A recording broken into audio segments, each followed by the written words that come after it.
Srila Gurudev ki jai, Sriman Mahaprabhu ki jai, Shri Harinam Sankirtan ki jai, Shri Bab Mahotsav Titi Srivas Pandit ki jai, Gaur Bhakta Vrinda ki jai, Gaur Preman, Hari Hari Bol.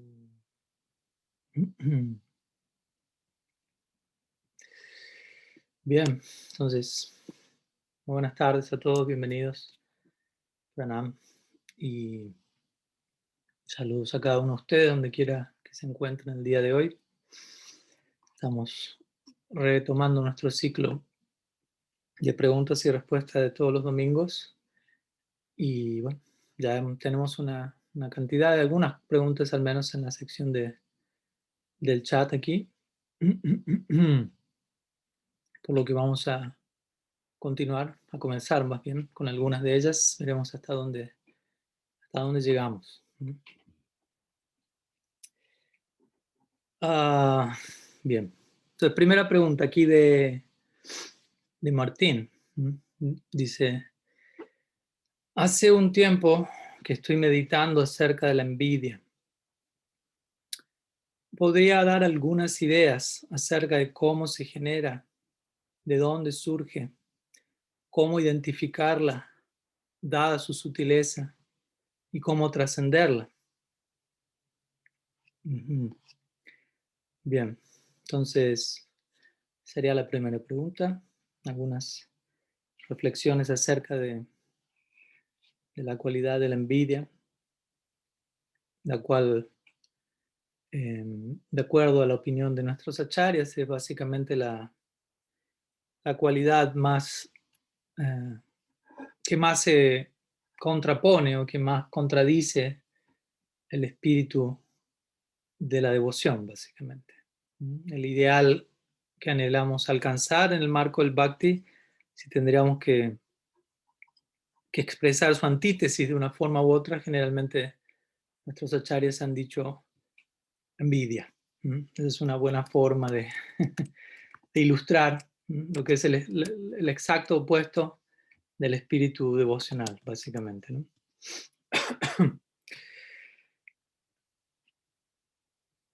Por empezar, por ejemplo, lo que me viene a la mente, para continuar dejando en claro más, ¿no?, el punto de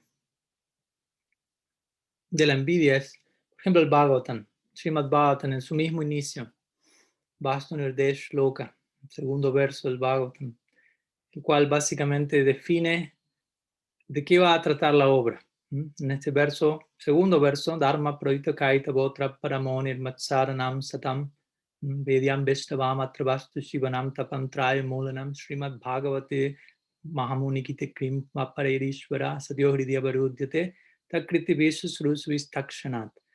En este verso 3 veces se utiliza la palabra atra. Atra significa aquí. Aquí en esta obra se va a hablar de esto, se va a hablar de esto, se va a hablar de esto. No vamos a desglosar el verso porque sería en toda la clase, pero el punto al que voy es, la primera línea dice, Dharma proito kaita botra o atra paramo nirmat saranam satam. Entonces, dice, en esta obra se rechaza por completo todo tipo de engaño en el nombre del Dharma, en el nombre de la religión, en el nombre de la virtud, todo aquello que en última, todo aquello que incluso aparenta representar un rostro del Dharma, pero que en última instancia aún contiene vestigios de egoísmo, el Bhagavatam lo considera Kaitava Dharma, Dharma engañoso, una forma de religión que aún no termina de estar totalmente libre, digámoslo así, de todo vislumbre de explotación. Entonces, Projita, que se rechaza por completo semejante noción en esta obra, ¿no? Recordemos, este verso está determinando de qué trata la obra. Entonces, en esta obra se va a hablar de aquello que trasciende todo tipo de engaño, incluso el que se da especialmente en el nombre del Dharma, de la religión. Obviamente, Krishnadas Kaviraj Goswami cualifica aún más esta idea en su Chaitanya Charitamrita diciendo: ¿a qué se refiere aquí el Bhagavatam con Kaitava Dharma o religión engañosa? Dharma, Artha, Kama, Moksha. Deseos por religiosidad relativa, temporal, mundana, disfrute en este plano, desarrollo financiero, si se quiere, e incluso buscar la liberación todo desde un lugar más bien separatista y no en el marco del bhakti. Entonces, todo eso es una forma de engaño porque aún de alguna forma atenta contra el potencial último de la jiva. Entonces, en esta obra no se va a hablar de eso, dice el Bhagavatam, y más bien dice Traparamonir Macharanam Satam. Y su mensaje, siendo tan esencialista como vemos, por encima incluso del logro de la liberación, que generalmente es glorificado y perseguido en otras secciones de las escrituras y en tantos procesos. Entonces el logro último del Uttam Bhakti, de la devoción pura, Traparamonir Macharanam Satam, dice, va a ser captado, esta obra está dirigida a aquellos que son Nirmatsaranam y que son Satam. De dos maneras el Bhagavatam define a un devoto. Satam significa, como estuvimos hablando recientemente, alguien honesto. Sadhu. Todo esto tiene que ver con la palabra sat. Significa verdad, aquello que es real. Entonces, Satam significa aquel que vive para la verdad, aquel que es honesto. En todo, con la implicancia última de esa palabra. Porque bien puede decir, yo no robo, soy honesto. Sí, en un nivel sí. Pero ¿qué es no robar en última instancia también? Si empezamos a aplicar todas las implicancias de moverme en este mundo apropiándome de algo que en última instancia no me pertenece. Todo eso son variantes de hurto, si se quiere. Entonces, el Bhagavatam presenta la aplicación última de todas estas ideas. Dice Nirmatsaranam Satam. Por un lado, dice, esta obra está destinada a aquellos que son honestos, transparentes, los sadhus. Y por si no queda claro la idea de Satam, dice lo mismo del otro lado. Nirmatsaranam significa aquellos que están Nirmatsara. Matsarya significa envidia. Y Nirmatsara significa libre de envidia. Que es otra forma de decir Satam, ¿no? Alguien honesto es alguien libre de envidia. Pero por las dudas aclaramos ambas ideas, ¿no? Y con esto, desde el comienzo de la obra, donde se sientan las bases de qué va a tratar este libro, se dejan claro, esta obra no está dirigida a aquellos afectados por la envidia, o a aquellos básicamente que no están interesados en trascenderla, porque obviamente también no es tan fácil estar completamente más allá de la influencia de la envidia. Ya vamos a llegar ahí. Entonces, pero el Bhagavatam sienta las bases del vamos, diciendo, si usted tiene envidia y aborda una obra como el Bhagavatam, no va a poder tolerar la narrativa, porque en todo momento se está cantando las glorias de Sri Krishna, en cada página, en cada verso, y si usted tiene envidia, eso le va a resultar intolerable, básicamente. En el Bhagavad Gita vemos eso mismo, en varias secciones en donde Krishna comienza a hablar de sus propias glorias a Arjuna. Como sabemos, él no lo hace desde un lugar egocéntrico.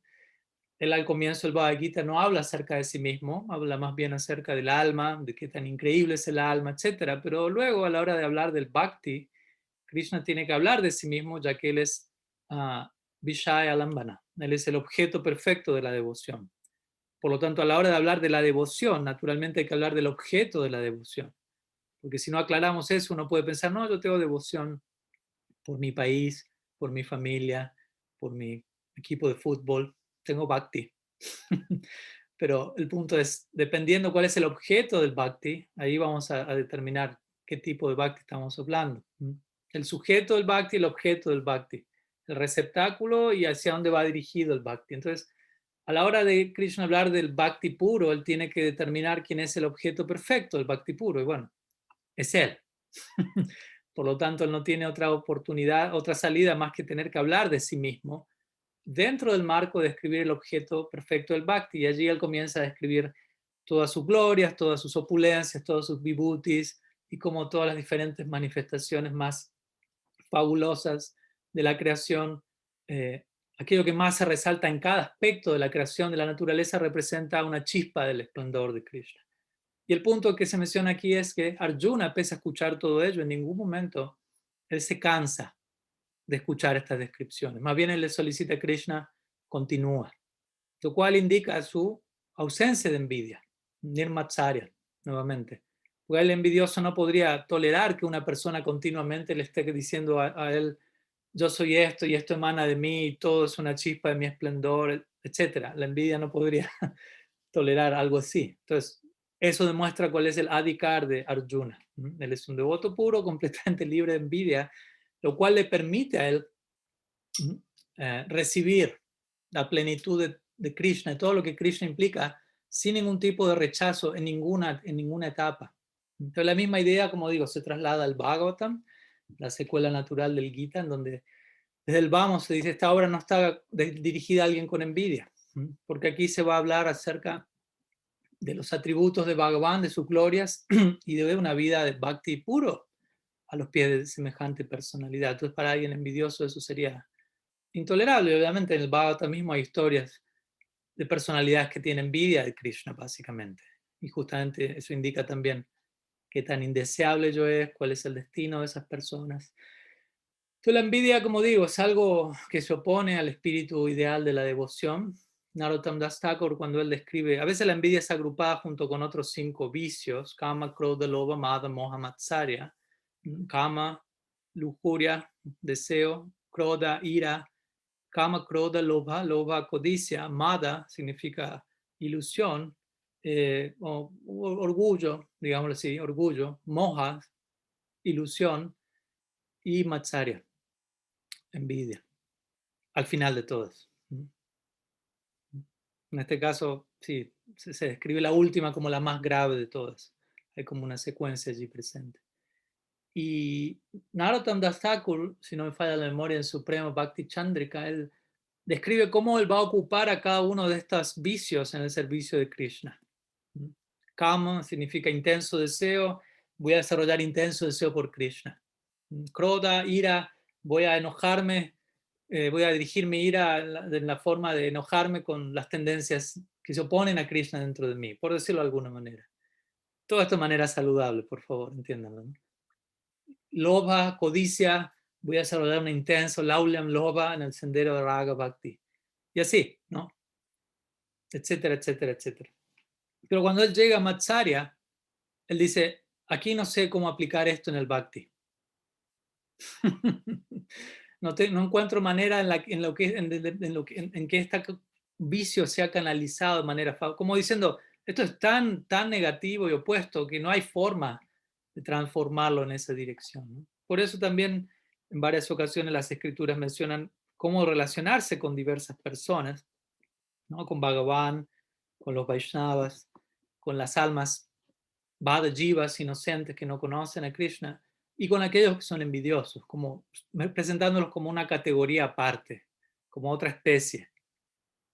Por decirlo así, obviamente, de vuelta con esto no quiero demonizar a nadie, y la mayoría de nosotros seguramente en cierta medida aún necesitamos librarnos de cierta dosis de envidia. Pero me refiero a aquellos que al menos no están en ese proceso de querer trabajar, reconocer eso, etc. Entonces el Bhagavatam o las escrituras en general dicen, la mejor forma de servir a alguien envidioso es tomar una distancia de esa persona, básicamente. No hay mucho más que se pueda hacer. Porque a la medida que yo intento acercarme, la envidia empieza a contaminarlo todo, básicamente, ¿no? Es algo sumamente tóxico, ¿no? En donde, interesantemente, en la envidia hay algo favorable, que es, yo veo algo bueno en el otro, aprecio una cualidad, pero no puedo tolerarlo, básicamente. O sea, veo algo bueno, o él canta tan bien, o él conoce esto, o él es tan bello, él lo que fuere, pero me resulta insoportable, no lo puedo sostener. Entonces, hay algo bueno, pero luego eso bueno termina quedando por completo manchado. Entonces, vemos, uno puede también ver el opuesto, uno puede ver algo malo en el otro, malo entre comillas, una falla, un defecto, y eso da lugar a algo bueno, a compasión, a deseo de ayudar al otro, pero en este caso uno puede ver algo bueno y eso da lugar a algo malo. Hay lugar para ello también. Entonces la envidia tiene un poco que ver con eso, ¿no? La incapacidad de, en una ocasión, si no me equivoco, es Vishwanath Chakrabarti Thakur, él definió la envidia como la incapacidad de tolerar el éxito de los demás. A alguien le va bien, eso implica que a mí me va mal, básicamente. Alguien está feliz, yo tengo que sufrir. Y alguien sufre, yo estoy feliz. Bhaktivinoda Thakur canta de esa manera en Saranagati, ilustrando la condición del alma condicionada. Ante la persona feliz, yo sufrí. Y ante el sufrido, yo fui feliz. Todo eso habla de de la envidia, en donde básicamente es una condición mental, de suma distorsión mental, básicamente, eh, que como bien menciona aquí Martín, no es sutil, por momentos puede no ser sutil, pero muchas veces puede serlo y como digo, uno puede estar afectado por cierta dosis de envidia que no es tan grotesca o explícita, pero no quita que eso no está allí, no quita que eso no tenga que trabajarse, de vuelta como siempre, sin neurosis, ¿no? Nuestros acharyas nos dirán, en un punto uno se mantiene en la existencia material por tener envidia de Krishna, a veces entrega esa idea de manera general, ¿no? Uno envidia a Dios y es por eso que uno no logra entregarse del todo a Él. Y obviamente si uno realmente analiza la idea, probablemente es cierto, ¿no? En el sentido de que uno aún insiste en ser, quizás no lo hace conscientemente, de vuelta, no es envidio a Krishna, quiero ocupar su trono, quiero ejecutar Rasa Lila, yo, o lo que fue. No, no quiero ser una gopi, quiero ser Krishna, ¿no? Y quiero las gopis alrededor mío. No es que uno quizás esté pensando en esos términos, pero al uno insistir en la dirección de que las cosas giren alrededor de uno, de que las cosas funcionen como uno quisiese, etcétera, implica que uno está tratando de ponerse en los zapatos del controlador supremo, disfrutador supremo, etcétera. Lo cual implica no terminar de aceptar que yo no soy esa persona y que alguien más sí lo es. Y mi rol en relación a esa otra persona que ya lo es de servicio. Nuestra idea no es conocerlo todo, nuestra idea no es disfrutarlo todo, nuestra idea es servir a aquel que lo conoce y lo disfrute todo. Todo es una cuestión de contactos en la vida, por decirlo así. Entonces, más que nosotros querer conocerlo todo, no lo vamos a poder lograr. Krishna lo conoce todo. Más que nosotros tratar de disfrutarlo todo, no lo vamos a lograr. Krishna es el disfrutador supremo. Bhuktaram yaknyatapasam sarvaloka maheshwaram. Suridam sarvabhutanam yatamam shantim reichati. Dice Sri Hari. El capítulo 5 del Bhagavad Gita. Él dice, yo soy el disfrutador supremo. Yo soy el controlador supremo. Pero, y sabiendo que a este punto la envidia puede salir a flote, dice, yo soy el amigo supremo. No es que soy controlador y disfrutador desde un lugar despótico, indiferente, sino que soy el amigo de todos y en el marco de ser el mejor amigo de cada entidad viviente, yo soy el controlador y disfrutador supremo. La implicancia es, por ser mi amigo, todo lo que llegue a mí lo voy a compartir contigo porque soy el amigo de todos. Soy alguien generoso, no soy alguien que disfruta y controla para sí mismo de manera egoísta, porque generalmente la idea inmediata viene a nosotros de esa manera, el disfrutador supremo, uy, él se queda con todo y no llega nada para nadie más. El controlador supremo, uy, están todos bajo su yugo, una especie de esclavitud indeseable. Pero luego dice, no, pero esa persona es el amigo supremo. Generalmente no tenemos experiencia de alguien así en este mundo, que simultáneamente ocupe todos esos roles. Pero Krishna dice, a menos que tú entiendas y aceptes que yo soy esa persona, que deje de insistir en serlo tú, yatomam shantim reichati. Cuando alguien entiende eso, alcanza la paz. Si la Prabhupada llamaría a ese verso la fórmula de la paz. Es el último verso del capítulo 5 del Gita, verso 29.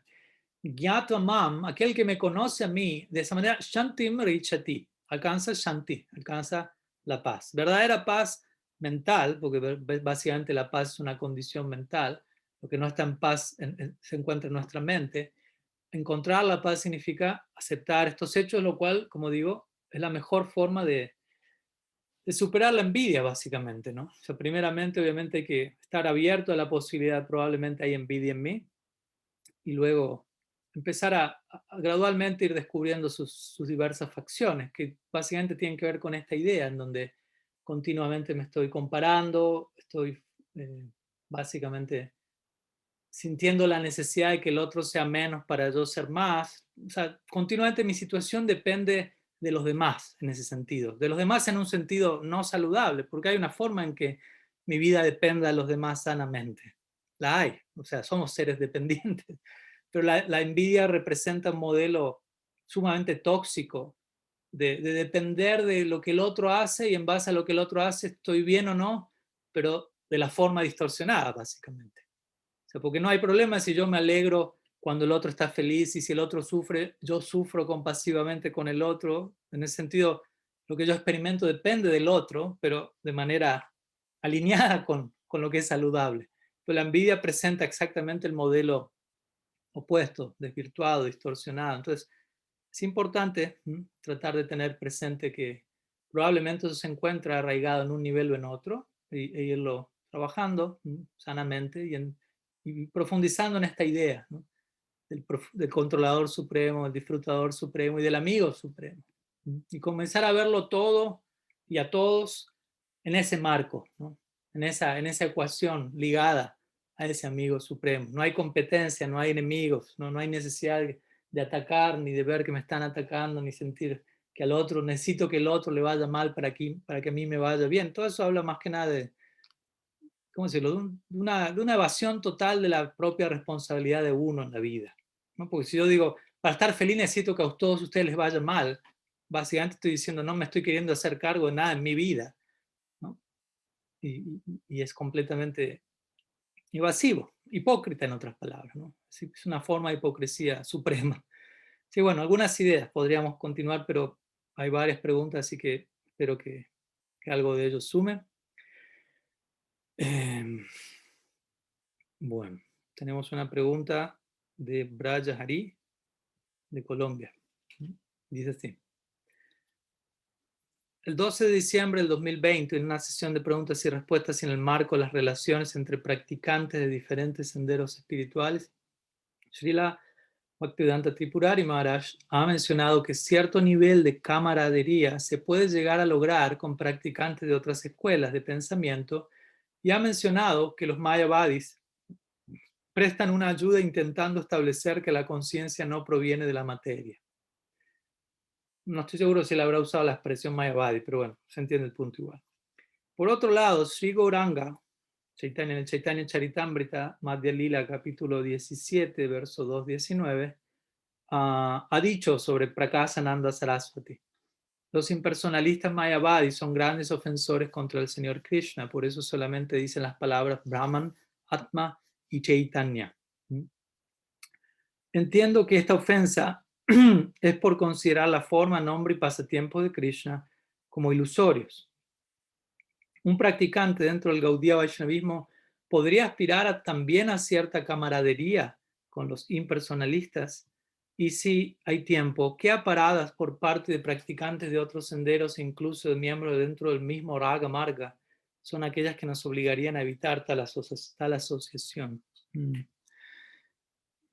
Bien, entonces aquí viene un tema recurrente por momentos, que es importante mencionar en relación al vínculo con otros, a expresar camaradería o cierta respeto, apreciación por practicantes de otros senderos. Sin duda alguna, eso está allí establecido, es la idea, ser respetuosos, siempre y cuando obviamente haya respeto del otro lado. Obviamente si el otro no es respetuoso, tampoco necesariamente uno va a tener que insultar, pero desafortunadamente uno no podrá acercarse mucho, como veníamos hablando previamente, ya sea por envidia, por alguna otra actitud.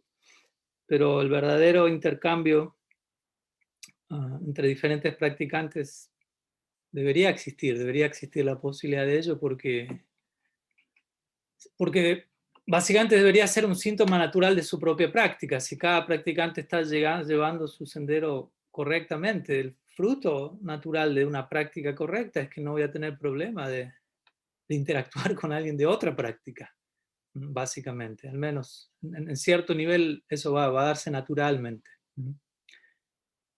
A veces es desafortunado, encontramos miembros, por ejemplo, de la Gaudiya Sampradaya, que exhiben una relativa facilidad para vincularse en diálogo interreligioso, por ejemplo, con miembros de otras tradiciones, pero exhiben una suprema incapacidad para vincularse con miembros de su propia tradición, que pertenezcan a otra misión, a otra escuela, a otro gurú, por decirlo así, ¿no? Lo cual es algo bastante paradójico y desafortunado, una de las tantas cosas a ser abordadas en la comunidad Gaudiya en los tiempos actuales, ¿no? Una cierta falta de compasión, empatía para la misma familia a la que pertenecemos, Gaura Parivar, la familia de Mahaprabhu, y por otro lado estableciendo contactos amistosos con cristianos, judíos, musulmanes, pero no teniendo la capacidad de desarrollar un diálogo con mi vecino Gaudiya Vaishnav de la cuadra de enfrente, por decirlo así, lo cual no es la idea. Pero bueno, aquí la pregunta, primera parte, la pregunta se centra en lo que Sri Chaitanya Mahaprabhu menciona. Y obviamente para entender lo que aquí se dice hay que también tener un poco de tiempo para darle contexto a la declaración, viajar en el tiempo y tratar de entender cuál era la dinámica en 500 años atrás, ¿no? Un poco más incluso, 535 años atrás básicamente, aproximadamente, un poco más, por allí. De vuelta, no es lo mismo que estamos viendo ahora. En esa época, obviamente, la doctrina Advaita Vedanta prevalecía, sigue prevaleciendo, de hecho, en el mundo, en el nombre del hinduismo. Si alguien dice hinduismo, la mayoría de las personas van a ligar eso con Advaita Vedanta, los que conocen algo. Algunas personas no tendrán mucha idea de nada, pero los que tienen cierta idea van a conectar a Advaita Vedanta. Obviamente, los que tienen más idea van a darse cuenta que Advaita Vedanta es uno de diversos sistemas vedánticos, ¿no? El sistema Advaita eh, de no dualismo radical, básicamente, así deberíamos llamar el sistema porque el sistema, por ejemplo, de Gaudiya Vedanta, Achintya Veda Ved, presenta un tipo de no dualismo, pero no radical, no en el extremo y absoluto en todo el sentido de la palabra, como sí lo presentan los seguidores de Sankar, quienes en última instancia abogan por Advaita, la no dualidad, en todo el sentido de la palabra. Entonces, en tales tiempos, Mahaprabhu, como sannyasi en su campaña de difusión, él por momentos utilizaba ciertas palabras fuertes, y la sección de Prakasananda Sarasvati obviamente también aparece interesantemente en dos secciones del Chaitanya Charitamrita. Aquí aparece en el marco de la narrativa del Gaur Lila, en el Madhya Lila, la cita que aquí que me compartió Braja Hari, es de Madhya Lila capítulo 17, ¿no? En el marco de Mahaprabhu siendo un sannyasi, etc. Pero la primera vez que aparece la mención de Prakasananda es al final del Adi Lila, en donde aún no se comienza a describir la vida de Mahaprabhu. Y aparentemente fuera de lugar, dentro de lo que es la narrativa, Krishnadas Kaviraj Goswami inserta una descripción en donde Mahaprabhu habla de Prakasananda Sarasvati, aparentemente fuera de contexto. Y allí se enfatiza este punto. Este libro no es acerca de Mayavad. Krishnadas Kaviraj Goswami habla fuerte al respecto. Y nos podremos imaginar que muchas de las palabras que se le atribuyen a Sri Chaitanya Mahaprabhu en el Chaitanya Charitamrita, obviamente, son expresiones de Krishnadas Kaviraj Goswami, que obviamente él expresa a través de lo que él escuchó de los Goswamis, del diario de Swarup Damodar, etc. Pero también tiene que ver con como digo, la doctrina de los tiempos. En tal época había cierto conflicto, si se quiere, en el mundo religioso en India entre impersonalistas, personalistas, Advaita Vedanta y otros sistemas de Vedanta. Y obviamente con esto personalmente no considero que hoy en día tengamos que expresarnos en términos belicosos, por decirlo así, combativos, donde hay que acabar con todos los mayavadis o algo por el estilo. Yo mismo no suelo utilizar la palabra mayavadi, aunque pueda sonar, digámoslo así, despreciativa. Mayavadi significa aquel que sigue el sistema Mayavad, y Mayavad significa aquellos que dicen que todo es Maya, excepto Brahman. Y básicamente, más que ser un insulto, es una indicación de qué trata dicho sistema, que dice Brahma Satyam Jagan Mitya. Es uno de los tantos famosos aforismos ligados a este sistema, que solo Brahman, únicamente Brahman es real, todo lo demás es falso. Ahora, este tipo de visión, obviamente, trae la implicancia de si solo Brahman es real, la forma de Krishna tampoco es real. Nosotros como jivas tampoco somos reales, el mundo no es real. O sea, nada excepto Brahman es real. Esa es la doctrina Mayavad. Ahora, existen los Mayavadis, que estrictamente hablando en ese sentido son considerados por Sri Chaitanya como aparadis u ofensores, porque ellos consideran la forma de Krishna es producto de Maya, es temporal y es ilusoria, lo cual para un devoto es el objeto último de veneración. Entonces, en ese sentido se considera no es algo que pueda encajar demasiado, ¿no? Con esto no quiere decir que no podamos conversar con alguien, pero traten de entender el punto. O sea, si el objeto último de mi amor, de mi afecto, hablo con alguien, esa persona me dice, no, eso es una ilusión, no existe.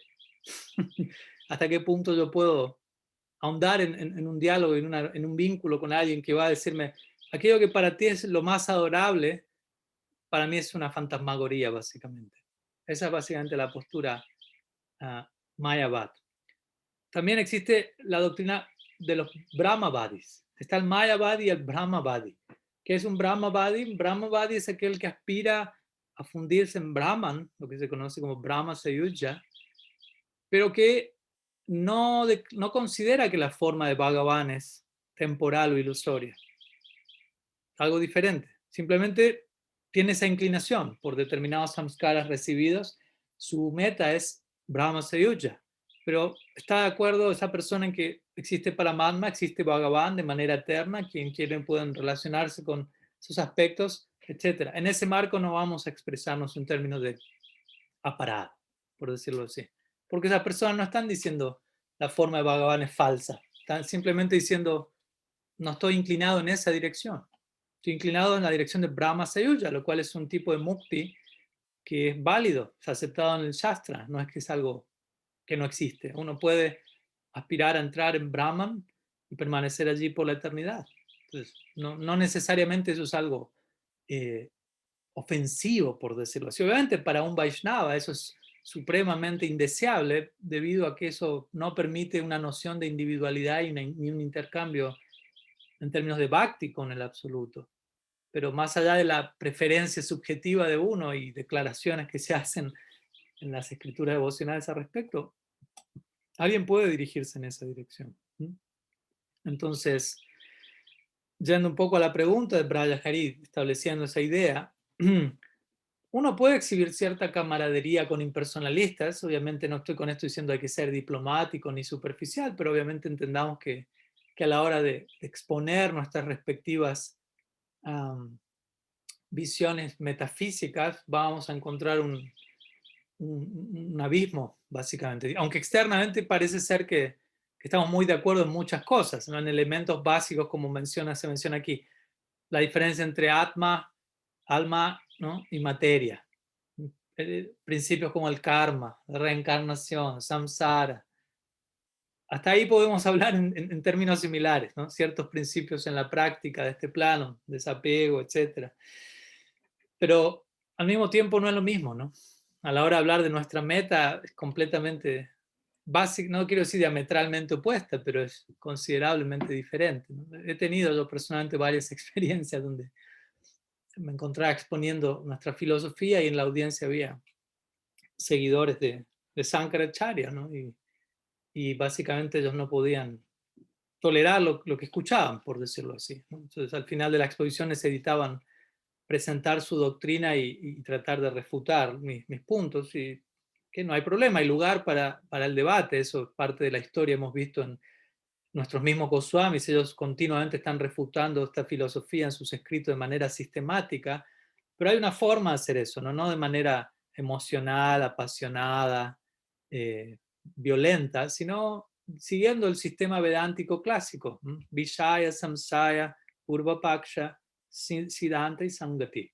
Se presenta un tema, se presenta una duda en relación al tema, se presenta la antítesis al tema, se sintetiza, se llega a una resolución del tema, se presenta una siddhanta, se armoniza con otras declaraciones del Shastra que parezcan decir otra cosa, y ese punto queda establecido, ¿no? Y obviamente a la hora de establecer una escuela de pensamiento, cada uno de los miembros de las distintas escuelas de alguna forma intentan establecer sus puntos y en el marco de eso muchas veces refutando otras visiones.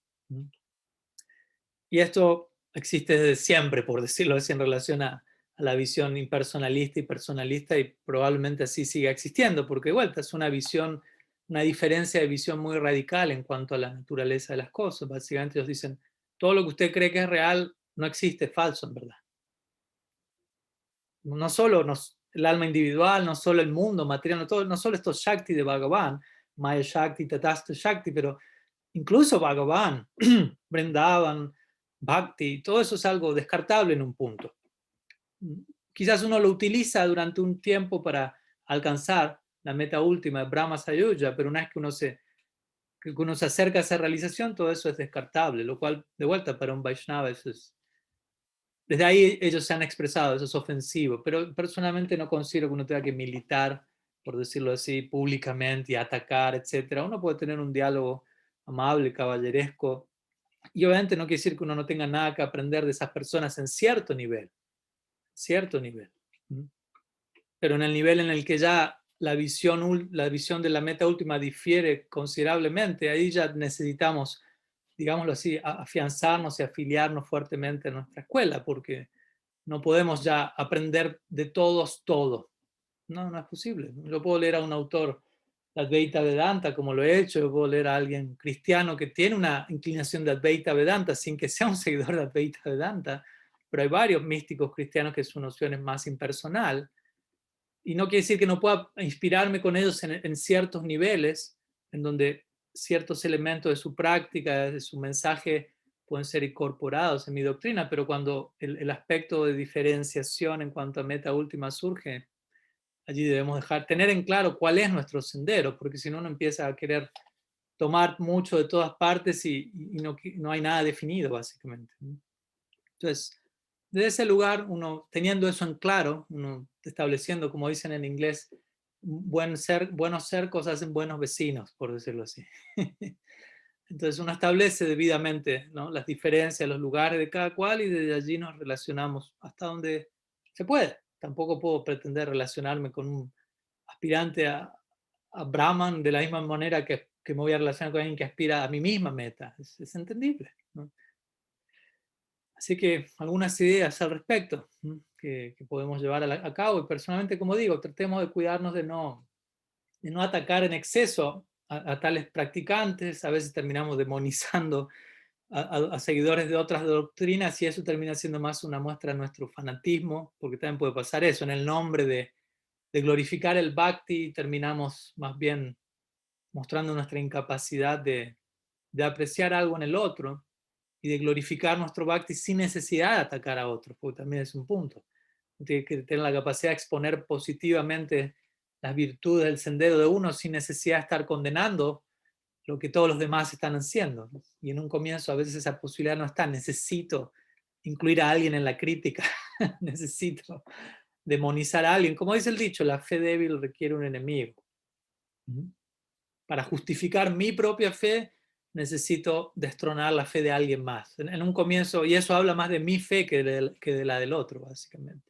En etapas más avanzadas no existe esa necesidad. Más bien, existe otra necesidad, que es incluso nutrir mi fe de la fe del otro, pero de vuelta, entendiendo también las diferencias, hasta qué punto eso puede darse. Entonces, todo va a depender del adicar de cada cual, de la etapa en la que cada cual esté y cómo a cada cual le corresponda manejarse al respecto. Y bueno, eso también habla en relación un poco a la última parte de lo que pregunta Praya Hari, que ha paradas por parte de practicantes, incluso de miembros de nuestra escuela, hay que tener con consideración para evitar tal asociación. Bueno, esta sería una, por ejemplo.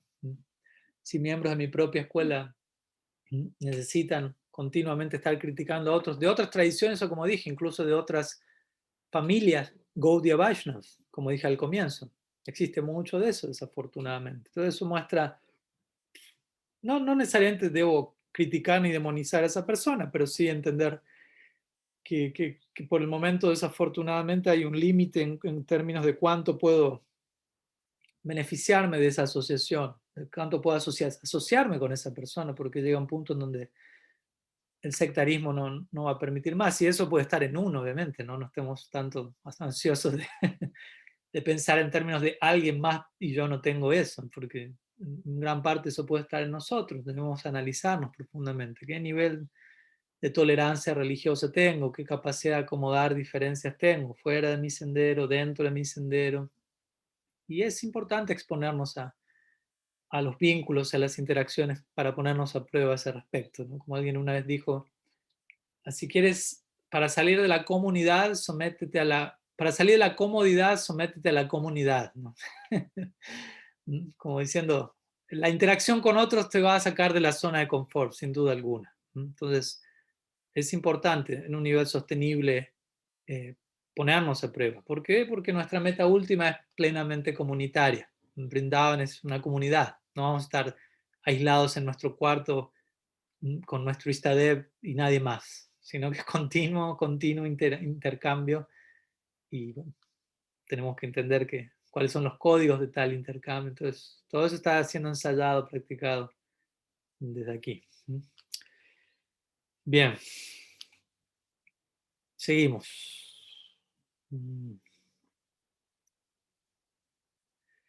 Próxima pregunta, la madre Radha Madhava. Bueno, creo que hay varias preguntas. Vamos a ver. Primera, ¿cuáles son las diferencias entre la Vallabha Sampradaya y la Gaudiya Sampradaya? Bueno, brevemente, ¿no? Porque requiere seminarios de hablar las diferencias de cada Sampradaya en detalle, cada aspecto de la filosofía, qué aspectos hay en común, en qué aspectos se difiere, o sea, es algo muy amplio. Pero a grosso modo, la Vallabha Sampradaya, una cosa es la Vallabha Sampradaya, otra cosa es Radha Vallabha Sampradaya. Lo aclaro por las dudas, porque también existe una Sampradaya en India últimamente bastante popular llamada Radha Vallabha Sampradaya, pero es diferente a la Vallabha Sampradaya, que fue fundada por Vallabhacharya, quien fue un contemporáneo de Sri Chaitanya Mahaprabhu. Obviamente nosotros tenemos cierta, como decirlo, versión de los hechos en cuanto a Vallabhacharya, tal como se menciona en el Chaitanya Charitamrita. No estoy seguro que tan de acuerdo estén los seguidores de Vallabha con toda esa descripción. Quizás cierta parte sí, cierta parte no. Vallabhacharya es descrito allí como en cierta época asociado con Mahaprabhu y sus devotos, pero al mismo tiempo no terminando de encajar con, con el humor de Mahaprabhu y sus asociados. Krishnadas Kaviraj lo describe como un pato entre cisnes, ¿no? Lo cual puede sonar un poco despreciativo, pero no necesariamente desde allí, ¿no? En un momento también se escribe que él insiste en querer mostrarle a Mahaprabhu su significado del Bhagavatam, hacérselo escuchar, su explicación del santo nombre, y Mahaprabhu como que no le pone tanta atención. Cuando le insiste, escribe un comentario en relación a Sri Nama, Mahaprabhu dice, Tamala Shamala Tuisi Sri Yashodastanandaye Krishna Nam Narudhiriti Sarva Shastra Vinirnaya. Yo lo único que sé, Mahaprabhu dice, en relación al santo nombre, es que el santo nombre es oscuro como el árbol tamal, bebe leche del pecho de madre Yashoda. Esa es la conclusión de todas las escrituras acerca del santo nombre. Como diciendo, es Krishna mismo. Avinatam Namanami. Pero bueno, se dice que en ese marco Gadadhar Pandit, quien es Sri Radha en el Gaur Lila, quien presenta un humor bastante, ¿cómo decirlo?, calmo, tranquilo, a diferencia del humor de Sri Radha en Vrindavan, Bhamya Bhav. En este caso muestra Dakshina Bhav, que es considerado como humor más de derechas, a veces se traduce como más que de izquierda, más que rebelde o contrario, ¿no? Para el placer de Krishna, obviamente, en Vrindavan. Como Gadadhar Pandit es alguien más manso, por decirlo así. Y como básicamente se compadece de Vallabha, lo acompaña, y eventualmente Vallabhacharya anhela recibir mantra de Gadadhar Pandit en el marco de Madhurya Rasa. Pero bueno, en pocas palabras se dice Mahaprabhu le da las bendiciones eventualmente a Vallabhacharya para comenzar su propia sampradaya. De vuelta, esa es nuestra visión de los hechos. Me imagino que en la Vallabha Sampradaya existe otra versión de ello. No la he investigado en pleno detalle, pero está en la lista de, de proyectos. Y, y bueno, básicamente podríamos decir que hay bastantes paralelos, ¿no? Los suficientes paralelos como para Rupa Goswami incluso citar a la Vallabha Sampradaya en su Bhakti Rasamrita Sindhu, interesantemente. Cuando Rupa Goswami describe Vaidhi Bhakti y Raganuga Bhakti, él dice, cuando dice, por ejemplo, él describe Vaidhi Bhakti y concluye el capítulo, dice, este Vaidhi Bhakti también se conoce como Maryad. Es otra forma, es la forma en la que en la Vallabha Sampradaya se refiere al Vaidhi Bhakti. Entonces allí está haciendo referencia a la Vallabha Sampradaya. Y luego cuando él describe Raga Nuga Bhakti, él culmina diciendo, este Raga Bhakti también se conoce como Pushti Marg, que es la forma en la que los Balavis se refieren al Raga Marg en su sendero. Entonces vemos que también hay cierta cercanía. Aquí en este caso hay bastante más cercanía que a la hora de hablar de alguien que que persigue el Advaita Vedanta. Y hay cierta camaradería entre sus miembros, etc. Y bueno, básicamente Vallabha Sampradaya, la Vallabha Sampradaya, en cuanto a meta última, ya que es uno de los puntos centrales, obviamente su meta es Vrindavan también. De hecho, si uno va a Vrindavan, la mayor parte de los Brajavasis son seguidores de la Vallabha Sampradaya. La mayor parte de los Brajavasis se encuentran en Vatsalya Rasa. O sea, se encuentran, me refiero, aspiran en esa dirección, tienen ese humor. De hecho, se dice que cuando Jagadananda Pandit fue a Brindavan, como le planteó a Sri Chaitanya Mahaprabhu que quería ir a Brindavan, Mahaprabhu le dijo, ok, ve a Brindavan, pero no te asocies tan de cerca con los Brajavasis. No criticándolos, sino diciendo, ellos tienen un humor particular y quizás tú puedes malinterpretar y cometer ofensas, más bien por ese lado. Y con esto en gran parte también mencionando, bueno, los Brajavasis están principalmente, la mayoría de ellos inclinados a Vatsalya, cuando sabemos que en nuestra Sampradaya, la Gaudiya Sampradaya, no existe tanto ese énfasis. Aunque obviamente hay una hermosa descripción y apreciación de Vatsalya Bhav, de Yashoda, Nanda, etc. Pero no como tanto una meta a alcanzar, como si se enfatiza Madhurya Rasa o Sakya Rasa, ciertas variantes de ello. Pero de hecho, Vatsalya Rasa no encontramos prácticamente casos en nuestra Gaudiya Sampradaya a ese respecto. Y la Vallabha Sampradaya se especializa en esa dirección. Y si no me equivoco, también tienen una vertiente ligada a Madhurya Rasa, pero más en relación a Chandravali, interesantemente. De vuelta, no soy un experto en la Vallabha Sampradaya, ni siquiera soy un experto en la Gaudiya Sampradaya, y ya volverse experto en la propia práctica de uno ya toma bastante tiempo, que decir, de volvernos expertos en todas las demás sampradayas, pero sí, si no me equivoco, mencionan que Vitalanath es fue el hijo de Balabhacharya, y si no me falla la memoria, se menciona que él considerado una encarnación de Chandravali. Entonces, principalmente ellos tienen la vertiente de Madhurya Rasa disponible allí, tiene que ver más con ese tipo de humor, ¿no? Servir bajo la línea de Chandravali, que como sabemos en realidad es la prima hermana de Sri Radha en el Lila, y se aman y se quieren profundamente, pero con el propósito de generar cierta dinámica en el Lila, Chandravali aparece como la rival de Sri Radha, aunque al mismo tiempo son amigas, ¿verdad? Cuando Sri Radha está sufriendo en tremenda separación de Krishna, etc., Chandravali va a empatizar con ella, no es que es una enemiga en todo el sentido de la palabra, como uno podría concebirlo, entendamos que todos allí están sirviendo un mismo interés. Entonces, existe esa vertiente allí en la Vallabha Sampradaya, pero básicamente su práctica tiene mucho que ver también con Kirtan. Son muy expertos en Kirtan, hay toda una serie de variantes de cantos devocionales que ellos tienen ah, en su escuela, en su tradición, y diferentes escritos, principalmente compuestos por Balabhacharya y de allí en adelante. Y luego su sistema de Vedanta es bastante similar al Gaudiya Vedanta. Hay ciertas variantes, por ejemplo, Balabhacharya, y ciertas variantes de varios tipos. Balabhacharya se suma a Madhvacharya a su manera, en relación a la idea de que hay ciertas almas que están eternamente destinadas a la perdición, lo cual no es una concepción Gaudiya, pero basado en cierta sección del Gita, donde Krishna dice aquellas personas demoníacas yo las arrojo a las secciones más oscuras del infierno, algo así. Ellos interpretan, bueno, esto significa que hay ciertas almas que constitucionalmente están destinadas a ellos, nunca van a poder liberarse. Hay almas, básicamente algo así como inherentemente rayásicas, tamásicas, sádvicas, algo por el estilo. Eternamente liberadas, algunas que no están liberadas se pueden volver liberadas, otras que no se van a poder liberar en ningún momento. Madhvacharya a su manera presenta esa idea, Balabhacharya también, con diferentes ideas, como digo, y otras diferencias aquí y allá. Por ejemplo, los seguidores de Balabhacharya, ellos consideran que hay ciertos capítulos del Bhagavatam que no estaban presentes en la versión original, y son sobre todo 3 capítulos cruciales del 10º canto, que es el Brahma Vimohan Lila. Capítulo 12 y 13 y 14 del Bhagavatam, donde se narra la ilusión de Brahma, donde se establece mediante este lila, la idea central del Bhagavatam, Krishna Stu Bhagavan Soyam. Krishna es el origen de todas las formas de la divinidad. Sabemos que el Brahma y Mohan Lila, Krishna se expande como terneros, pastores, y eventualmente Brahma ve que de cada una de esas formas surgen Narayans y Brahmas, y etc.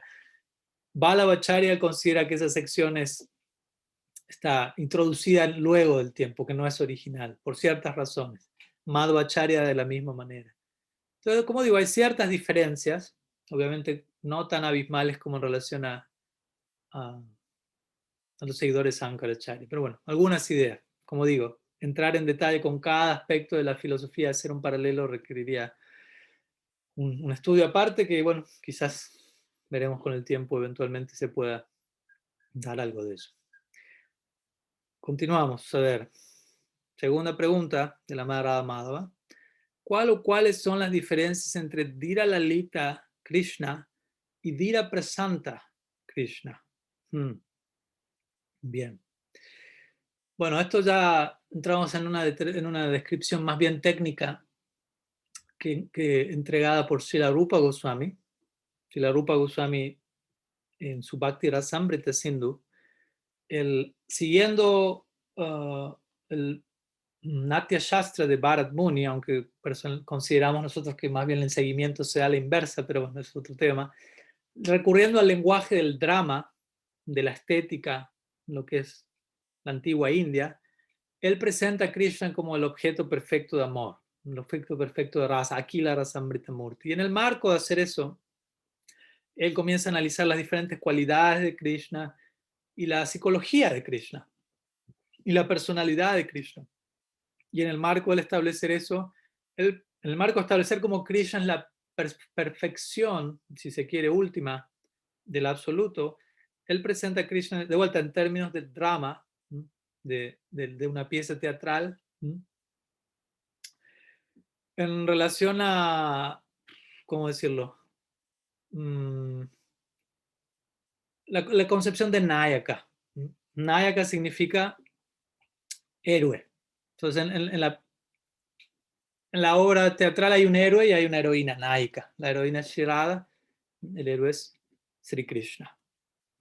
Y hay ciertas características que definen al actor, dentro del marco del drama, al héroe, a la heroína. Y en el caso de Krishna, Srila Rupa Goswami describe 96 características. En el caso de Shirada, incluso más.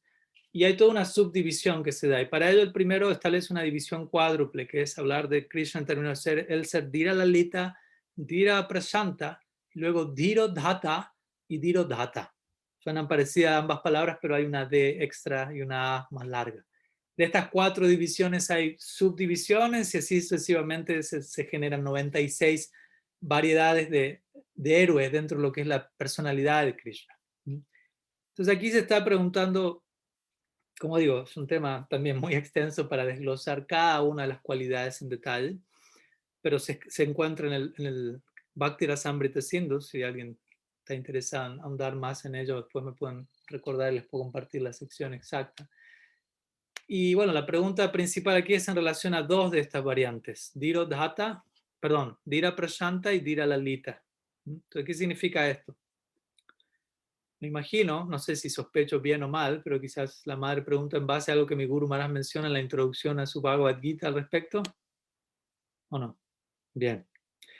Entonces él allí explica brevemente al respecto esta idea. Dhira Lalita significa Dhira significa alguien sobrio. Entonces los 4 tipos de héroes incluyen esta idea de Dhira, ¿no? Sobrio como diciendo no sujeto a la intoxicación mundana, básicamente. Pese a lo que sea que como se comporte, todo eso es desde el marco trascendental. Porque Lalita en este caso significa algo así como juguetón, ¿no? Lalita es un héroe que es como romántico, inclinado hacia el romanticismo, hasta el punto de ser controlado por su amada.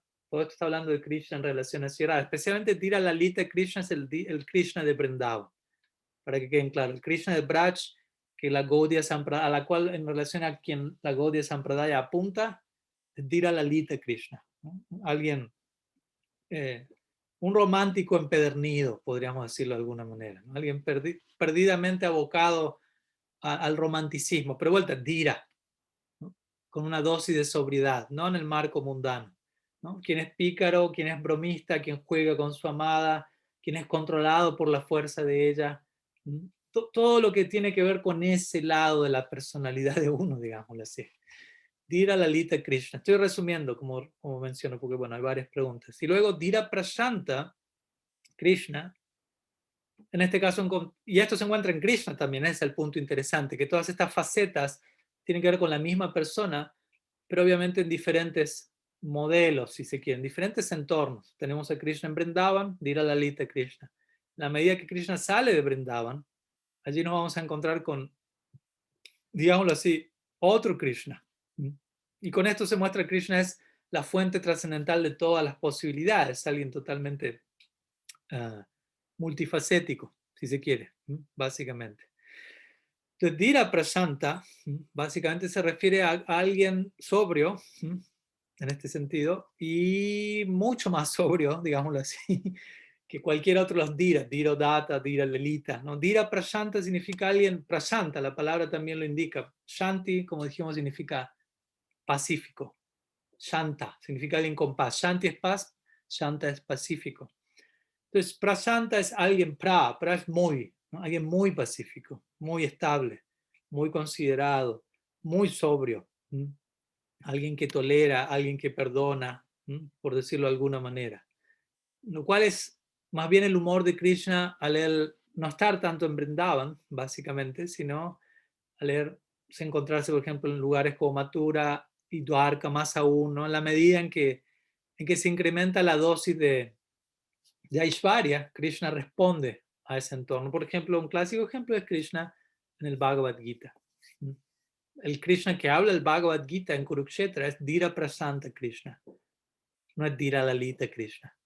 Aunque obviamente, como sabemos, la mente de Krishna se dispara en el campo de batalla por momentos a Vrindavan, etc. Pero el entorno no está allí para facilitar eso. Eso es lo que aconteció, como sabemos, cuando las gopis, previo al Bhagavad Gita, los Brajavasis se encuentran con Krishna en Kurukshetra, como sabemos. Y no se encuentran con Dira Lalita Krishna. Se encuentran con Dira Prashanta Krishna. Krishna como un príncipe imperial subido a un elefante con ornamentos principescos, etc. Y Krishna diciéndoles, podemos unirnos como siempre ha sido. Y las gopis dicen, no es posible. ¿Dónde está Dira Lalita Krishna? ¿Dónde está la flauta? ¿Dónde está la pluma de pavo real? ¿Dónde está tu forma curvada en tres? ¿Dónde está el Yamuna? ¿Dónde está Vrindavan? ¿Dónde está Dira Lalita Krishna? Tú aquí eres un príncipe, estás hablando en un tono upanishádico hacia todo. Ese es el Krishna del Bhagavad Gita, hablando en lenguaje upanishádico, instruyendo a Arjuna, pero a todos en el campo de batalla, ¿no? Entregando un discurso universal, etc. Ese no es el mismo Krishna de Vrindavan. Al mismo tiempo es el mismo Krishna, la misma persona, pero mostrando otra faceta. Entonces sería básicamente la diferencia entre Dira Lalita y Dira Prashanta. Pero de vuelta, existen las otras dos variantes, Diro Data, Diro Dhata, y las subdivisiones relacionadas a la forma de Krishna, su nombre, su cualidad, sus pasatiempos. Srila Rupa Goswami expresa toda esta división en 96 formas, mostrando todo eso y más aún desde ya es Krishna. Sí, bueno, algunas ideas al respecto. Hay una pregunta más de la Madre Amada y luego tenemos una otra pregunta, creo, así que con eso creo que vamos a estar.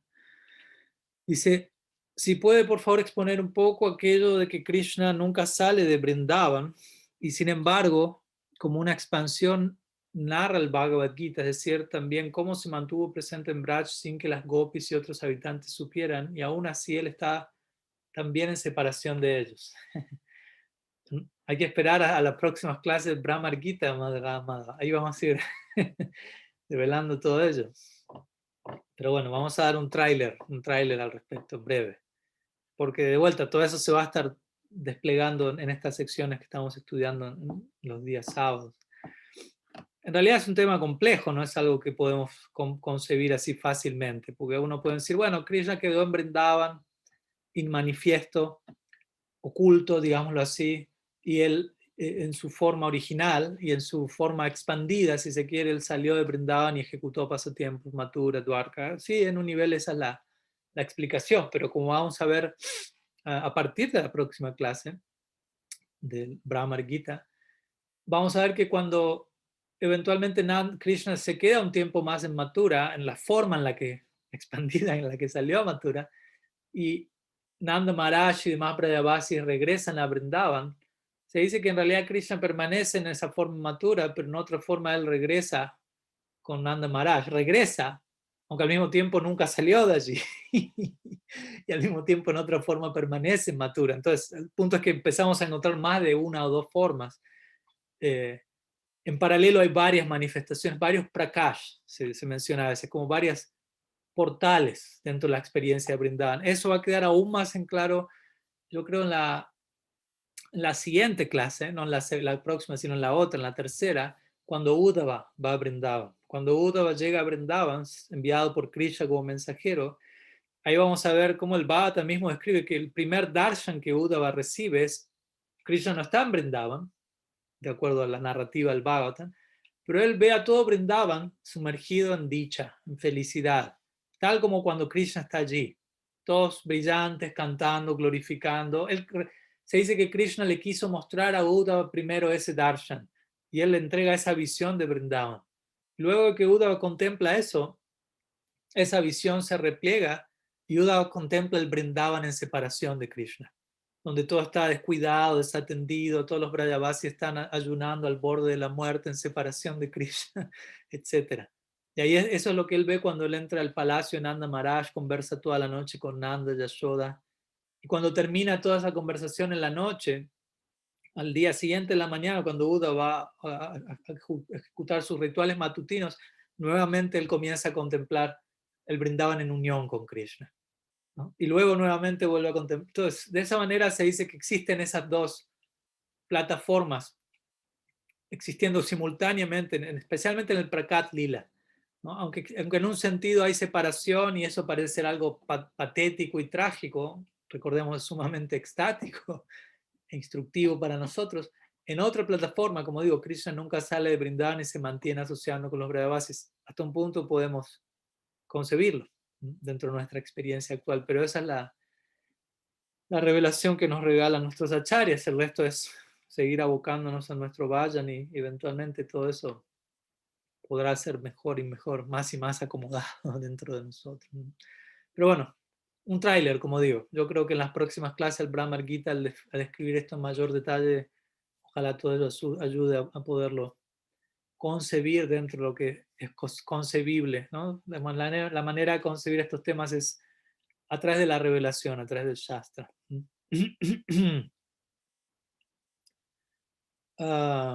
Bueno, ¿qué más? Tenemos una pregunta aquí de... a ver si me pasa alguna. Aquí una pregunta de la madre Ana Purna, que me pide que hable acerca de los términos Samambhaya y Samarasa y cómo se relacionan apropiadamente.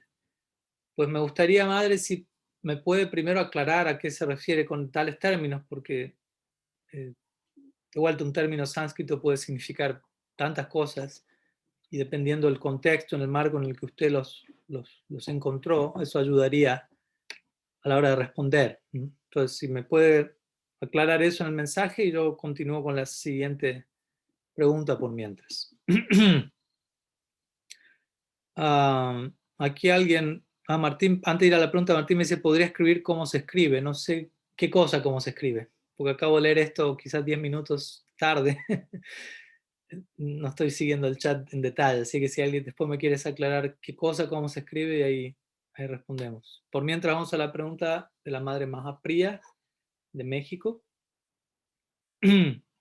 Otra vez, una pregunta que se dio en el marco de algo que yo venía hablando a las 6:38 p.m. de mi horario, o sea, hace 30 minutos, que me pregunta por qué sucede eso, pero el punto es que no sé a qué se refiere. Les pido que sean compasivos con el orador a la hora de hacer sus preguntas y que me aclaren más en detalle. Pero bueno, parece que luego aclara un poco más la madre. Dice que a veces es difícil llevar una relación, ok, aquí aclara un poco más, que a veces es difícil llevar una relación con otros Vaishnavas estando en otra misión. Incluso comentan que no es conveniente asociarse y que uno se puede confundir, como lo que nos acaba de mencionar. A veces es por falta de empatía, pero ¿por qué sucede así? De vuelta, hay muchos casos, ¿no? O sea, hay muchas razones. En cierta razón uno se le recomendará no asociarse con otros Vaishnavas, no porque los otros Vaishnavas tengan algún problema, sino porque uno es demasiado inmaduro como para acomodar algo diferente a lo que uno conoce hasta ahora. Eso puede pasar. Si la Prabhupada da el ejemplo del cerco alrededor de sus discípulos, ¿no? Para cuidar el primer brote de Bhakti que estaba saliendo, él puso un cerco en donde ellos no veían nada fuera del cerco. Pero eso protegía el brote para que creciese y una vez que estaba lo suficientemente desarrollado iba a crecer por encima del cerco, iba a estar lo suficientemente enraizado para ver que había al otro lado del cerco. Pero en un comienzo quizás el gurú mismo le va a decir a su discípulo, no, solamente me escuchas a mí, a nadie más. No porque el gurú sea sectario, ojalá, esa es la idea, pero sí porque lo va a cuidar al respecto, es como un padre con el bebé, ¿no? O sea, el padre no puede soltar al bebé que vaya por todos lados y que visite y viaje y conozca gente, o sea, no tiene esa capacidad todavía. Primero tiene que mantenerlo en una situación más insular, pero con la idea de que eso eventualmente le permita mayor amplitud. Entonces, puede ser ese el caso. Obviamente también hay niveles de asociación, ¿no? Uno se puede asociar con todos los Vaishnavas, pero al mismo tiempo uno va a compartir en intimidad no con todos los Vaishnavas.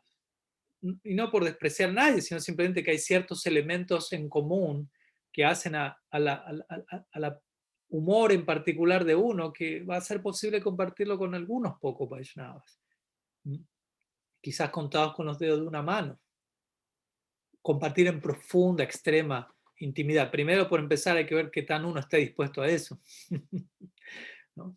Porque más allá de eso, ¿no? Más allá de que de que quizás no haya una multitud por fuera, para ello hay que ver qué tanto uno está dispuesto a eso. Pero Srila Rupa Goswami describe el sadhu sangha como Satvara, Snigdasya y Sayatya.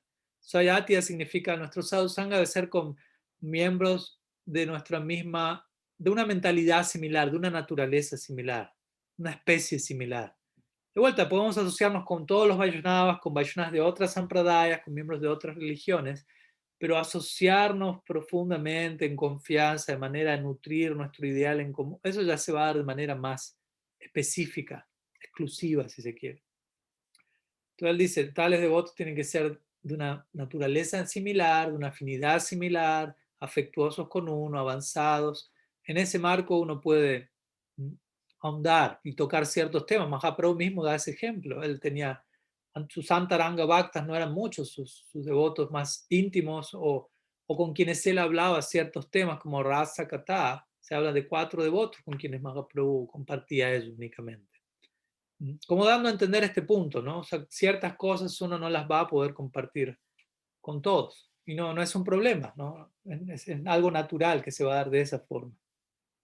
Entonces también eso, ¿no? O sea, uno puede visitar, conocer, pero también si uno tiene un guru, uno tiene que seguir a su guru, ¿no? Y su guru va a establecer cierto humor, ciertos parámetros, y es importante que uno, de manera natural, porque uno lo desea, que uno se identifique con eso, porque obviamente uno puede conocer a miles de gurús y miles de gurús van a tener miles de formas distintas de hacer las cosas y no voy a poder incorporar todo eso.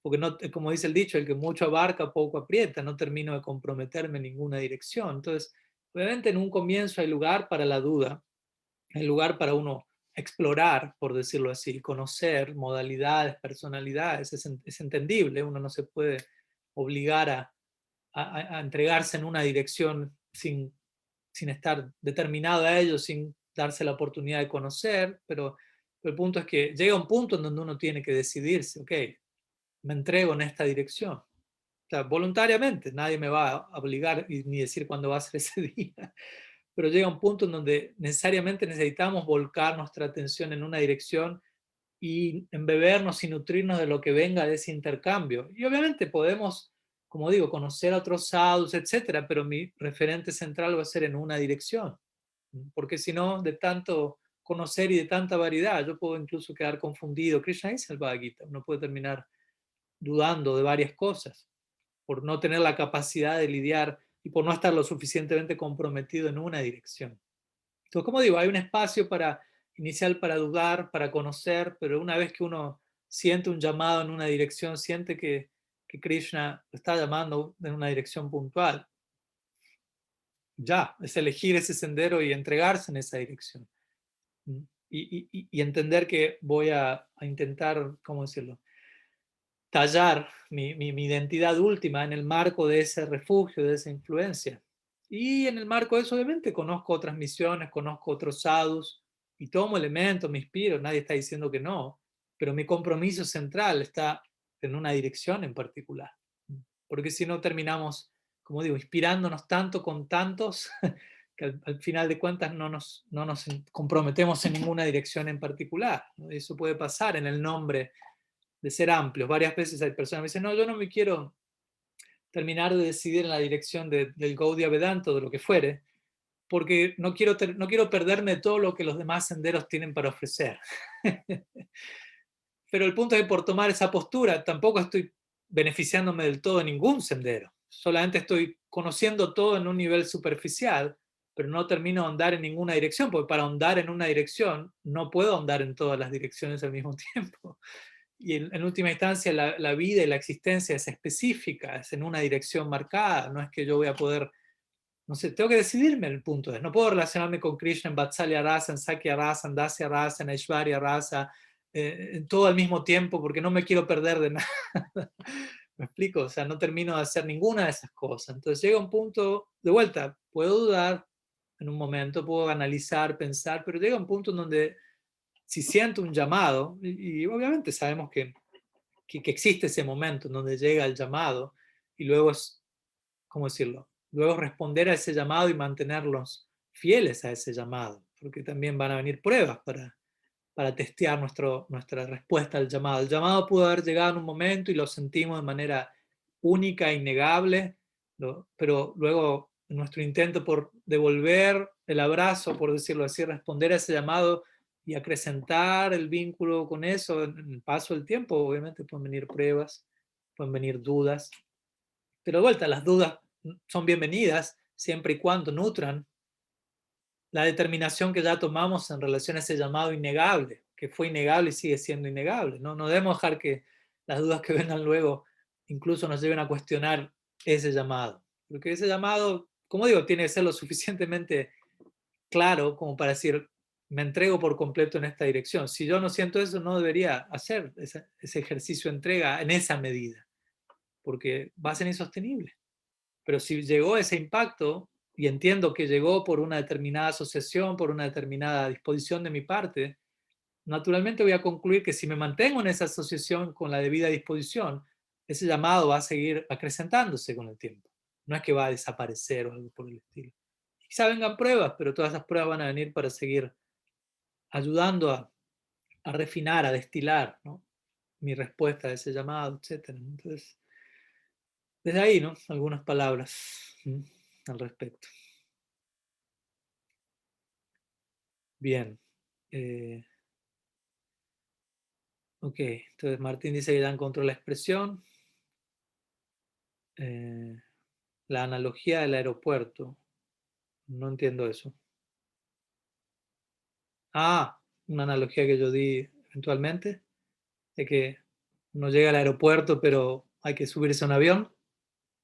Básicamente, sí, esa idea, ¿no? O sea, podemos llegar al aeropuerto, pero luego hay que abordar algún destino en particular. Tenemos que decidir, no sé qué, en qué avión nos subimos, por decirlo así.